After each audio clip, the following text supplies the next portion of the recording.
점점 더워지는 날씨임에도 불구하고 또 오늘의 수고와 또 헌신을 통하여서 하나님을 진정으로 찬양하신 우리 시온 찬양대에게 하나님의 은혜가 함께 하시기를 주님의 이름으로 축원합니다. 늘 고백해 주시는 그 찬양에 제가 감동을 받습니다. 그래서 들을 때마다 언제 한번 냉면 한번 사드려야 하는데 라고 하는 마음은 늘 있습니다만 늘 이렇게 네? 언제라도요. 그럼요. 예. 말씀만 하시옵소서. 이거 녹화되나요? 이것도? 이거 잘라주세요. 이거는.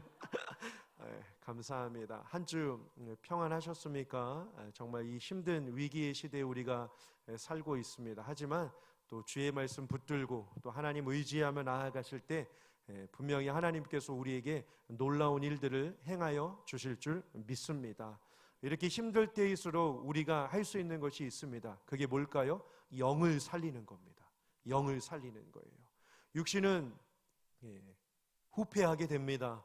연약해져 갑니다. 힘도 빠져가고 주름도 생기고 또 허리도 굽어져 가고 손에 힘도 빠져나가는 그 세월의 이 시간의 흔적을 누가 능히 역행하고 감당해 나갈 수 있겠습니까? 육은 약해진다라고 할지라도 하나님이 우리에게 이 창조하실 때 주신 이 또 다른 것, 그 코에 생기를 불어넣으니 그 사람이 생명이 된지라라고 말씀하신 것처럼 이 시대 가운데 진정으로 우리가 영을 살리고 영을 살찌우고 영의 말씀을 넣고 또 영이 강건한 그 능력을 힘입어 나아가게 될 때 정말로 우리가 오늘 우리 부르신 그 찬양처럼 아침 해가 돋을 때 만물 신선하게 하는 그 햇빛의 그 찬란함과 햇빛의 그 뚜렷함과 그 햇빛의 그 강한 능력들이 영 가운데 충만하여져서 복음의 능력으로 무장하여 하나님 전신갑주를 입고 살아가게 될 때 믿음의 능력이 가정과 일터와 삶 가운데 충만하게 나타나시는 귀하고 복된 삶 되시기를 주님의 이름으로 축원합니다. 여러분, 하나님께서 우리를 향하여 크고 놀라운 일을 행하실 것을 믿으십니까? 그 과정들 가운데 이 믿음으로 살아가는 우리의 마음속에 정말 중요한 것은 그래서 믿음입니다. 믿음. 하나님께서 우리에게 행하실 일들이 분명히 있다라고 하는 그 믿음 말이죠. 물론 세상을 살아가다 보면 어려움도 겪고 고난도 있고 슬픔과 낙심하면서 우리의 마음을 좌절케 하는 요소들이 얼마나 많이 있는지 모릅니다. 그럴 때일수록 우리는요 어떻게 해요? 말씀을 붙들고 나아가야 합니다. 왜요? 그게 영을 살리는 길이기 때문입니다. 그러한 방편들 속에서 우리가 잠시 아까 전에 어와나 이 프로그램이 무엇인지 잠시 보셨잖아요. 이 의료진들이나 아니면 뭐 미래학자들이 이야기를 하기를요, 이 아이들을 진단했을 때요, 이 코로나가 준 이 4년의 시간으로 인하여서요, 지금도 우리 어르신들을 보시면 결국 이 말미의 노년의 인생 가운데 제일 약한 부위가 어디죠? 다리입니다. 다리. 그렇죠? 하체예요. 하체가 부실해서 거동을 하지 못하시고 교통수단을 타지 못하시고 결국 병원 신세나 집 신세나 요양원 요양병원이나 혹은 이렇게 가료 중에 그러한 분들을 우리가 많이 보시게 됩니다. 이유는 딱 하나죠. 머리도 건강하시고 몸도 소화도 시키시고 팔도 움직이실 수 있는데 가장 큰 문제가 바로 이 하체라고 하는 것입니다. 그래서 넘어지기도 하시고 고관절이 깨지기도 하시는 그러한 이 의료적인 이 진단을 보게 될 때 과거에, 그러니까 지금의 이 어르신들 같은 경우에는 우리 7, 80대, 6, 70대 여기 계신 우리 기성 성도님들은 어떻게 잘하셨나요? 학교 가실 때 예전에도요 몇 킬로씩 걸어가셨어요. 그렇죠? 5km, 7km. 제가 너무 옛날 얘기를 하고 있나요? 아니죠. 아마 다들 경험하고 계셨으리라 생각이 듭니다. 그 버스비 한번 아끼시려고 5km, 7km 뭐 하루 종일 많이 걸으면서 생활하고 오셨던 그러한 분들이셨다고요. 그리고 이 대한민국을 지키기 위하여 또 이 경제의 보탬이 되기 위하여 얼마나 많은 일을 애쓰며 하시면서 살아오셨는지 우리가 압니다. 그렇죠? 그렇게 열심히 육체의 수고와 또 나라를 위하여 헌신하시면서 몸을 아끼지 아니하시고 체력적인 수고를 하셨음에도 불구하고 이 세월을 이길 수 없단 말이죠. 점점 힘도 빠져가고 또 다리도 약해져가는 이 연약함 속에 하물며 지금 어르신 세대들도 이 하체의 연약함으로 인하여서 많이 고통스러워하고 계신다면 지금 자라나고 있는 우리 아이들은 어떨까요? 이 3, 4년이라고 하는 시간이 결코 짧은 시간이 아닙니다. 아이들이 집에서만 있을 수밖에 없었기 때문이죠. 지금도 마찬가지입니다. 코로나가 많이 줄어들고 있는 시점에 있지만 어때요? 놀이터에 가봐도요, 아이들이 없습니다. 그냥 학교 끝나면 주어진 학원에 하루 종일 앉아 있는 거예요. 저도 대신방 하면서 아이들이 있으려나 학생들이 있으려나 라고 보는데 거의 없더라고요. 초등학교 아이들조차도 말이죠. 그냥 학교 끝나면 학원차가 학교로 와서 자기를 데리고 가고 또 다른 학원차가 자기를 태우고서 또 다른 학원으로 데려가고 있는 이 시스템을 보면요, 아이들은 계속 앉아있는 이 시스템에 굴복당할 수밖에 없습니다. 그런데 제가 왜 이 말씀을 드리냐면요, 어와나 아까 보셨죠? 첫 번째는요, 이 육체적인 액티비티를 통하여서 아이들에게 있어서 교회에 관심을 갖게 합니다. 그러니까 이 시대 가운데 요즘에요, 아이들에게, 자녀에게 교회가 이게 통하지 않는 시대였거든요. 놀 게 너무나도 많습니다. 감정적인 요소들과 이 세상적인 유혹의 요소들이 우리 아이들의 마음을 얼마나 혼비백산하며 만들고 있는지 모릅니다. 제가 자랄 때만 하더라도 놀 게 없었거든요. 진짜 놀 게요, 그죠? 고 목사님, 딱지, 구슬, 딱지 이거 동그란 거 넘기고 조그만 카드 갖고서 손으로 해가지고 몇 장 넘기고 아찌 두비쌈, 그리고 쉬는 시간이면 사회과 부도책 제일 두꺼운 책 옆으로 딱 밀어가지고 동전 놓고서 뻑치기, 죄송합니다, 강대상에서. 놀 게 그냥 교실에서 그거밖에 없었습니다. 그리고 더 좋은 프로그램들이 또 교회에 있었으니까요. 그래서 이 한국 교회를 좀 저의 이 부족한 식견으로 진단해 보면 왜 요즘에 중고청들이 이렇게 무너졌을까? 청년들은 정말로 기독 청년들과 결혼하고 싶은데 왜 주변에는 기독 청년들도 없고 이 중고등부 아이들이, 죄송합니다, 이렇게 영적으로 시름시름하면서 이렇게 골마 터져가고 있을까? 정말 이 고민을 하다가 그런 생각이 들었습니다. 제가 자랄 때는요, 주일학교 유초등부 예배가요 9시에 1시간 반 동안 예배를 드렸습니다. 공과도 하고 산부 활동도 하고요. 그런데 그것도 모자라서 아이들을 이대로 방치하게 되면 영적인 공격에 아이들이 깨져버린다라고 해서 제가 어릴 때는요, 오후 2시에도요 유초등부 오후 예배가 있었어요. 그러니까 하루 종일 정말로 주님을 배우고 주님 안에서 자라고 교회가 무엇이고 정말로 교회 울타리 밖을 벗어나는 것은 죄요, 범죄요, 하나님이 싫어하시는 것이다 라고 하는 이 경건의 이 말씀들과 이 고상한 이 신앙의 진리들을요, 교회에서 얼마나 강력하게 가르쳤는지 모릅니다. 근데 지금은 어때요? 예배도 아이들의 스케줄에 맞추게 됩니다. 9시는 너무 이른 시간이 되어버렸어요, 아이들에게요. 그나마 11시도 아이들이 못 일어나서 못 오고 있는 이러한 불안한 시대에 살고 있습니다. 부모도 어찌할 수 없는 거죠. 교사 선생님들도 어찌할 수 없는 상황입니다. 기껏해야 한 번 드리는 그 예배로 인하여서요, 아이들의 신앙은요 자랄 수가 없습니다. 그러니까 문제는 그건 것 같아요. 아이들에게 더 영적인 말씀을 심어줬어야 하는데 언제서부터인가 오후 예배가 사라지고 점점 학교 가는 숫자는 줄어드는데요, 저 때만 하더라도 토요일날 다 학교를 갔습니다. 근데 지금은 아예 토요일날 학교를 안 가는 그러한 시스템, 자유롭게 방치하다 보니까 사실 제가 봐도 그렇습니다. 공부를 열심히 안 하는 것 같아요. 물론 열심히 하죠. 근데 자유가 너무나도 주어져 있다 보니까 토요일도 늦게까지 금요일날까지 열심히 게임하고 새벽 2시까지 이 흥미에 빠져서 있다 보니까 토요일도 그냥 쑥 지나가 버리고, 또 실컷 자고서 늦게 일어나고서 또 실컷 놀다가 늦게 자버리니까 주일 예배 11시 오는 것도 힘겨워하고 있는 이 시대에 우리가 살고 있습니다. 그러면 그 문제를 진단하고 있다면 탓을 아이들에게로만 우리는 돌릴 수 없습니다. 그러면 뭘까요? 어떻게 하면 아이들에게 영적인 관심을 줘서 교회가 정말 기쁨이 되고 내 삶을 유익하게 하고 하나님이 누구이신지를 경험하기 위해서는요, 그래서 제가 고민하던 가운데 이 채택했던 이 하나의 프로그램이 바로 이 어와나입니다.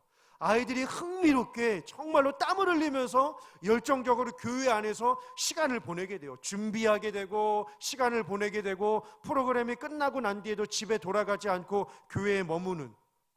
그래서 교회는요, 우리 기성세대들이요, 아이들이 교회에서 시간을 보낼 수 있도록 많은 배려를 해줄 필요가 정말로 있습니다. 또 두 번째는 뭐였나요? 말씀이었습니다. 왜 이게 중요하냐면요, 보세요. 이 어와나 프로그램을 통하여서 하는 이 취지가 바로 무엇이냐면 아이들만 살아나는 게 아닙니다. 이건 정말로 중요한데요, 이것을 하면 누가 살까요? 부모가 살고요, 교사가 삽니다. 아이들도 어떻게 해서든지 그 핸드북 가지고 와서 성경 암송 구절 일주일에 5-6개씩 해와요. 많이 하는 애들 지난번에 보니까 10개, 11개씩 해가지고 점수를 떴다더라고요. 아이들에게도 이런 갈망이 있습니다. 그러면 그것을 체크하는 부모님도 덩달아 성경 말씀을 암송할 수밖에 없습니다. 여러분 보세요. 아이들과 부모의 마음 속에, 심령 속에 세상에 잡다한 그러한 더럽고 추악한 지식에 시간을 뺏기지 않고 거룩한 하나님 말씀에 자기를 투자하게 되면요, 어떻게 될까요? 분명히 영으로 변화되는 자는 영적인 기쁨과 영적인 능력과 영적인 치유를 맛보게 되는 줄 믿으시기를 주님의 이름으로 축원합니다. 혼잡한 거예요. 제가 요즘에 이 지난주, 지지난주 2주 동안 반복해서 말씀드린 그 구절 꼭 기억해 보십시오. 미혹의 영, 무시할 수 없는 영입니다. 그 미혹의 영에 대적하기 위하여서는요, 우리가 이 시대 가운데요, 오늘 본문 말씀 3절처럼요, 너희가 만일 내 규례와 계명을 준행하면이라고 하는 이 하나님의 신신당부가 여러분 보이십니까? 짧은 한 구절이지만 오죽했으면 하나님께서 이 말씀을 하실까요? 이미 하나님은요, 약속해 주셨습니다. 그리고 명령하셨습니다. 그리고 축복을 예비하셨습니다. 그런데 이스라엘 백성들 모든 삶 가운데요, 심지어 지금까지도 마찬가지죠, 하나님의 말씀을 준행하고 계명을 따라가고 율례를 지키고 법도를 묵상하고 하나님이 주신 이 말씀을 붙들고 세상 끝날까지 도우시는 하나님, 역사하시는 하나님, 치유하시는 하나님, 능력의 하나님을 경험하게 하기 위해서 하나님께서 이 생명의 말씀을 주셨음에도 불구하고 이 말씀이 아니라 이 말씀 외에 우리의 마음을 자꾸만 빼앗아가게 하는 요소들이 너무나도 많이 있다라고 하는 사실입니다. 한번 해보십시오, 여러분. 내가 말씀을 묵상하고서 하루를 사는 삶과, 그리고 말씀을 기억하면서 하루를 마치는 삶과, 세상 일의 스케줄에 우선순위를 두고 세상 일에 쫓아가다가 하루를 그냥 피곤함에 잠들어 버리는 이 삶이요, 하루는 괜찮을지 몰라도 이것이요 1년이 되고 10년이 된다라고 축적해보는 이 시간의 세월들을 한번 돌이켜보시면 좋겠습니다. 매일의 거룩한 영성을 가지고서 하나님의 부르심을 깨닫고 하나님이 내게 복 주실 거야, 하나님은 내 인생을 책임져 주실 거야, 하나님은 내가 끝까지 잘 되게 하실 거야, 지금은 내가 시작은 미약하고 초라하였다라고 할지라도 내 가정 안에, 내 자녀에게, 내 믿음의 삶의 영역 가운데 하나님께서 복되게 하여 주셔서 정말로 기쁨과 은혜와 만족을 내게 주실 거야 라고 하면서 소망하면서 기도하면서 하나님을 갈망하면서 시작하는 삶과, 돌이켜보면서 어려움도 있었고 고난도 있었고 유혹도 있었지만 그럼에도 불구하고 지금까지 지내온 것 하나님의 은혜다라고 고백하면서 잠드는 그 인생 말이죠. 얼마나 복될까요? 그리고 하나님이 얼마나 기뻐하실까요? 여러분, 우리 인생은요 뭘까요? 소요리 문답 일문일답처럼 사람의 제일 되는 목적을 우리는 매일 묵상해야 됩니다. 하나님을 기쁘시게 하며 하나님으로 영원토록 만족하며 사는 삶 말이죠. 근데 그게 참 쉽지 않죠. 육신을 입고 있는 우리는요 참 쉽지 않아요. 감각적인 세계가 우리 귀를 괴롭힙니다. 눈을 괴롭혀요. 마음을 괴롭힙니다. 그리고 발걸음을 유혹합니다. 그리고 생각을 빼앗아갑니다. 그러니 이러한 오감이 감각적으로 우리를 유혹하고 적대시하고 있는 이러한 시대에 살고 있는 우리도 힘든데 우리 다음 세대는 얼마나 힘들겠습니까, 여러분? 눈에 보이지 않는 것이 어느샌가 눈에 보이는 것과 원수가 되고 말았습니다. 영적인 것과 육적인 것이 원수가 되고 말았다고요. 시간적인 것과 영원한 것이 적이 되고 말았습니다.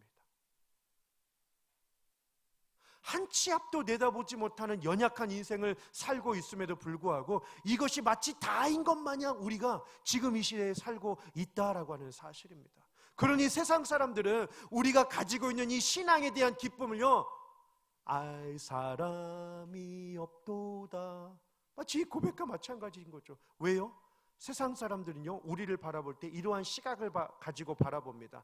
마음이 약해서 의지할 대상이 필요하니까 하나님을 만든 거야 라고 말이죠. 어떻게 생각하십니까? 기독교를 생각할 때 세상의 대부분의 사람들은 사람은 강해. 그런데 그 마음이 약하니까 의지할 대상이 필요해서 하나님을 스스로 만든 거지. 그러면서 하는 말이 약해 빠진 인간들, 쯧쯧쯧이라고 이야기를 합니다. 그래서 하나님을 생각한다는 거예요. 눈에 보이지 않으니까 충분히 그렇게 이야기할 수 있겠죠. 그런데 여러분 잘 보십시오. 기독교는요, 상상의 종교가 아니라 믿음의 신앙입니다. 잘 들어보세요. 기독교는요, 상상의 종교가 아니라 믿음의 신앙이라고요. 상상과 믿음의 차이 뭘까요? 생각입니다. 공통점은 생각이에요. 상상도 생각하는 거고 믿음도 생각하는 거예요. 근데 이 차이가 뭔지 아십니까? 상상은 존재하지 않은 것을 있다고 생각하여 믿는 것, 이게 상상입니다. 잘 들어보세요. 존재하지 않는 것을 있다고 생각하여 믿는 것, 이게 상상이에요. 많은 상상의 나래를 우리는 펼칠 수 있습니다. 아이들에게도요. 없는데 한번 있다고 생각해봐. 할 수 없는데 할 수 있다고 생각해봐. 가기는 어려운데 갈 수 있다고 한번 상상해봐. 존재하지 않는데 있다고 생각하여 믿는 게 상상입니다. 그러면 반대로요, 믿음은 뭘까요? 이미 존재했던 것을 의지하는 게 믿음이에요. 두 분만 적으시네요. 명언인데 이미 존재했던 것을 의지하는 게 믿음이다라고 말이죠. 하나님이 저와 여러분들의 인생 가운데 얼마나 큰 일을 하실 것이라고 여러분들은 확신하십니까? 그러한 생각 해보셨습니까? 하나님이 내게 하실 일들. 그래서 믿음은요, 모든 사람들에게 주어지는 공통적인 요소입니다. 근데 중요한 건 뭘까요? 믿음은 차이가 있습니다. 물론 제가 여러분들을 볼 때 이분은 믿음이 좋고 이분은 믿음이 약해라고 저는 판단하지 않습니다. 그 판단은 하나님만이 하시는 거죠. 하지만 스스로에게는 물을 수 있죠. 믿음에 대한 단계가 있으니까요. 첫 번째 믿음의 단계는 하나님이 내게 하신 일로 나는 얼마나 감사하고 있는가. 하나님이 내게 하신 일이에요. 이게 있어야 믿음이 성장합니다. 한마디로 인격적인 만남이 있어야 돼요. 하나님이 내게 하신 일로 나는 얼마나 감사하고 있는가. 하루에 내가 그 순간이 얼마가 되는지 한번 떠올려 보시길 원합니다. 하나님이 내게 하신 일들로 인하여 나는 얼마나 감사하고 있는가. 내게 하신 일이에요. 내게. 그리고 나서 이 믿음이 굳건해지고 성장해지면 이 믿음이 변화가 됩니다. 어떻게 변화가 될까요? 하나님이 우리에게 하신 일로 인하여 나는 얼마나 감사하고 있는가. 주변을 보는 거죠. 이웃을 보는 겁니다. 나라를 보는 거죠. 상황을 보게 됩니다. 가정과 이웃을 보게 됩니다. 하나님이 우리에게 행하신 일들로 인하여 나는 얼마나 감사하고 있는가. 그러면 기도의 지경도 넓어지게 됩니다. 마지막 세 번째는 뭘까요? 하나님이 이 땅에서 하실 일들이 얼마나 고귀하신가라고 하는 그 묵상입니다. 이 지경이 점점 커져가죠. 나에게 하신 일로 인한 감사, 우리에게 행하신 은혜로 인한 고백, 이 땅 가운데 모든 전 역사와 우주와 만물 가운데 섭리하신 하나님의 일하심을 내가 얼마나 고백하며 감사하며 표현하며 기도하고 기뻐하는지에 따라서 신앙과 믿음의 수준과 차원이 더 깊어지고 넓어져 가는 것을 보게 됩니다. 여러분은 지금 어디에 서 계십니까? 여러분, 참 안타깝게도 이 시대의 문제가 바로 무엇이냐면 하나님을 알지 못해 세상이 무너져 가고 있습니다. 그리고 교회는 하나님의 임재를 누리지 못해서 약해져 가고 있습니다. 이에 우리에게 필요한 것이 뭘까요? 하나님의 그 크신 사랑입니다. 하나님의 그 크신 능력이에요. 자, 본문 말씀을 보시면 4절과 5절을 보시면 하나님은요 어떠한 분이실까요? 시간을 초월하여서 우리에게 은혜를 주시는 분이심을 설명하고 있습니다. 첫 번째요, 시간을 초월하여 은혜를 주시는 분이시라고요. 여러분 4절 보시면 정말 은혜되는 단어가 있습니다. 그게 뭔지 아십니까? 철따라예요. 철따라. 하나님이 은혜를 주시는데 이때만 주시는 것이 아니라 잘 보세요. 철따라 주신다라고 이야기를 하고 있습니다. 이건 무슨 뜻일까요? 하나님은 영원하신 하나님이신 줄 믿습니다. 하나님은 시간 전에 계신 분이십니다. 믿으십니까? 그리고 시간의 마지막이 되시는 분이십니다. 하나님은 시간에 구애받으실 필요가 없으십니다. 하나님은 시간에 끌려가실 필요가 없으십니다. 왜요? 시간을 붙들고 장악하고 섭리하시고 인도해 가시는 분이 되시기 때문입니다. 철 따라 은혜를 주신대요. 그런데 더 놀라운 것은 뭘까요? 5절입니다. 5절. 너희의 타작은 포도 다음 편이죠. 딸 때까지 미치며, 너희의 포도 따는 것은 파종할 때까지 미치니라고 말씀을 하고 있습니다. 뭐뭐 할 때까지 이 은혜가 미친다라고 이야기를 하고 있습니다. 이게 은혜죠. 철 따라 주시는 은혜. 그렇기 때문에 우리의 마음속에서는요, 지금 혹 고통과 어려움과 아픔의 길을 걸어가고 있다라고 할지라도 하나님께서는요, 우리를 향하여서 놀라운 은혜를 주실 것을 늘 기억하시며 바라보시며 살아가시는 삶이 되시기를 원합니다. 여러분, 하나님은요, 과거가 없으신 분이십니다. 그리고 미래가 없으신 분이십니다. 하나님은 영원토록 동일하신 분이 되시기 때문입니다. 하나님은 항상 현재예요. 그러니까요, 지금도 그 옛날에도 은혜를 주셨다면 지금도 우리에게 충만한 은혜를 허락하여 주실 줄 믿습니다. 어떻게 해요? 철 따라. 이 한 주간 이 말씀 붙들고 한번 나아가 보시죠. 철 따라 은혜를 주시는, 그렇죠? 절 따라 단비를 주시는 그 하나님의 은혜를 말이죠. 언제까지요? 내가 잘할 때만요? 내가 기도 열심히 할 때만요? 내가 예배 드릴 때만요? 아니요. 딸 때까지 그 은혜를 미치게 하시는, 끼치게 하시는 하나님의 은혜가 있음을 늘 기억하며 살아가시기를 원합니다. 이유가 뭘까요? 뭐뭐 할 때까지 하시는 그 하나님의 일하심의 비결이 뭔지 아십니까? 6절이에요. 이걸 주시기 때문입니다. 뭘까요? 평화죠. 그렇죠?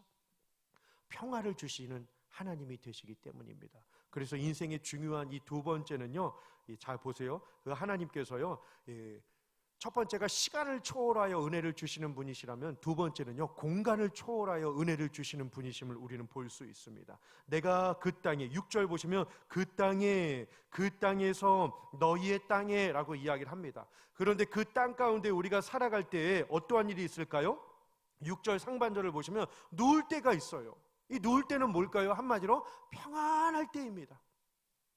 그런데요, 때로는요, 싸나운 짐승 또한 두려운 칼이 우리 가운데 두루 행할 때도 있습니다. 이 극단적인 이야기죠. 누울 때와 가장 극심할 때가 우리 가운데 얼마나 많이 있는지 모릅니다. 하지만 하나님은요, 이 모든 것들을 초월하여서 우리에게 참된 평화를 주시는 분이신 줄 믿습니다.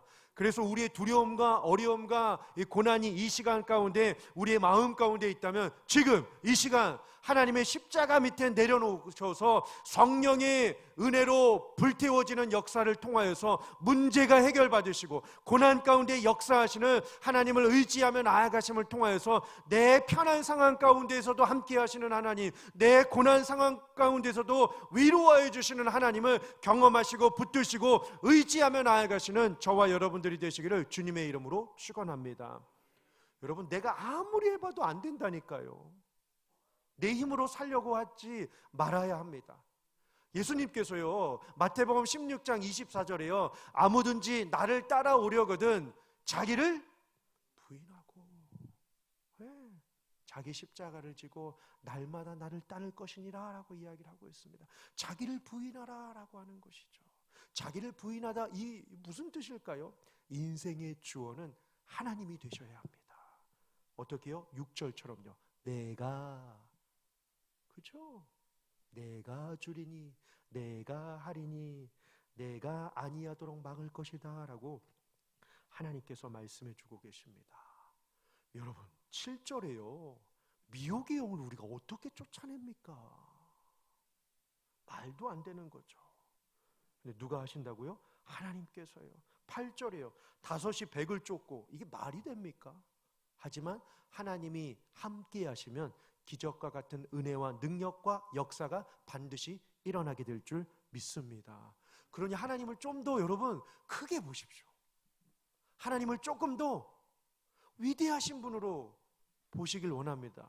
조금 더라고 하는 표현도 조금 경망스럽지만요, 더욱더 말이죠.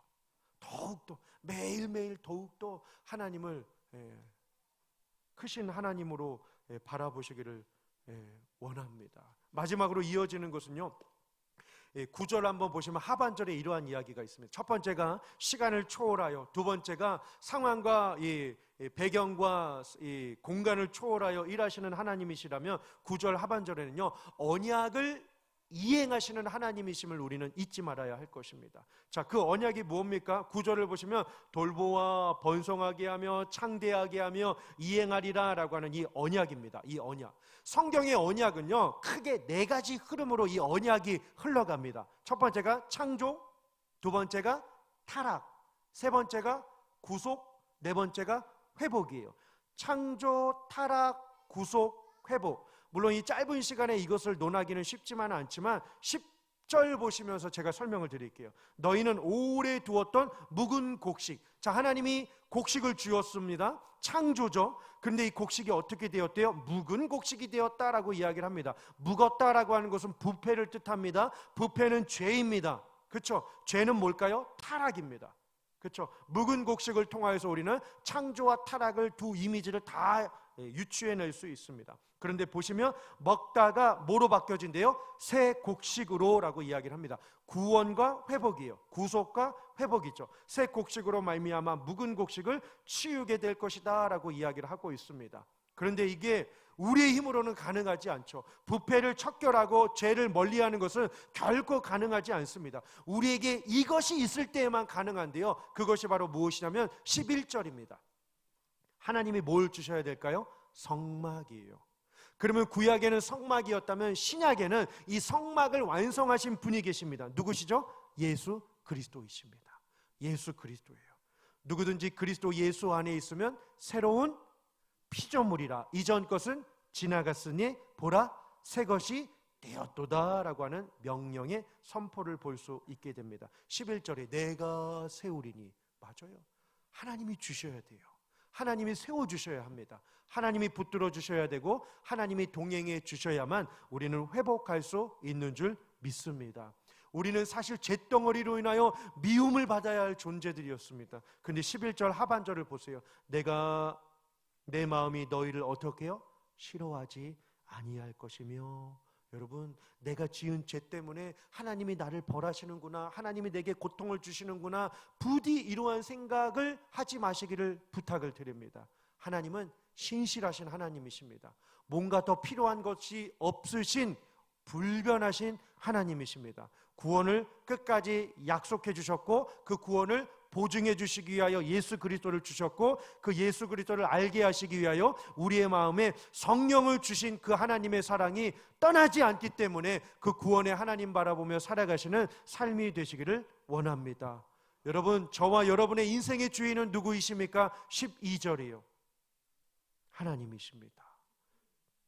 그래서요, 레위기 26장이요 1절 2절 보시면 나는 하나님이야, 하나님의 간절한 애원이 담겨져 있습니다. 여러분, 1절과 2절이에요. 1절 하반절이에요. 나는 너희의 하나님 여호와임이니라. 2절 하반절에도요, 나는 여호와이니라. 26장 44절 하반절에도요, 나는 여호와 하나님이 됨이니라. 45절 하반절에도요, 나는 여호와이니라. 앞서서 두 번, 마지막 엔딩에도 두 번, 그리고요 12절과 13절 오늘 본문 말씀에도요, 나는 하나님인데, 나는 하나님인데 왜 나를 알지 못하느뇨 라고 하는 하나님의 간절한 애원이 이 안에 담겨져 있음을 우리는 볼 수 있게 됩니다. 여러분, 우리는 하나님의 형상으로 지음을 받은 자들입니다. 이에 우리의 마음에 꼭 반드시 있어야 할 단 한 가지는 뭘까요? 하나님의 말씀입니다. 우리는 하나님을 경외하며 의지하도록 창조되었습니다. 하지만 죄가 하나님이 아닌 하나님이 만드신 부산물에 마음을 쏟게 하려고 자리 바꿈으로 인하여 우리는 이렇게 혼돈의 시대에 살고 있음을 잊지 말아야 할 것입니다.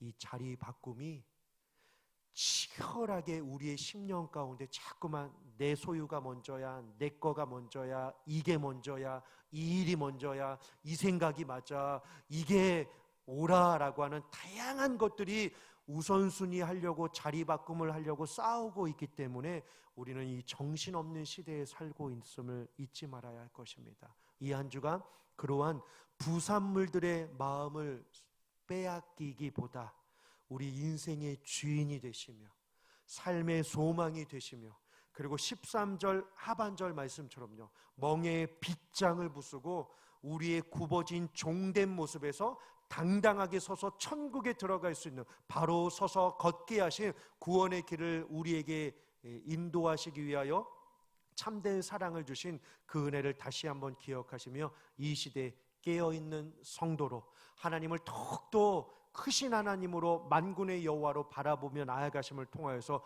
이 한 주간 어떠한 한 주간보다도 기도 응답이 많아지심으로 인하여서 하나님이 주어가 되시고 하나님이 은혜가 되시는 귀한 한 주로 승리하시기를 주님의 이름으로 축원합니다.